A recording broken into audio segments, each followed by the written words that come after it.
Hak ehli yəqinimiş bu xəbər. Kim bilən nəfsinidir əhli nəzər. Nəfsini kim ki bildi buldu həqi. Nəfsini bilməyənlər oldu şəqi. Ey həqi istəyən gəl insan ol. Qara daş olma ləllü mərcan ol. Gər dilərsən səadəti əbədi. Damuyub ilkin üçün oldu 7.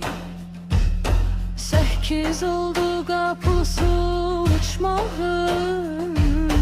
Niyə 4 oldu suyu irmağın?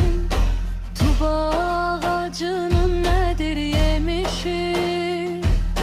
Haqq onu hər yarattı yoxsa dişi? Hürü qılman nədən ibarətdir?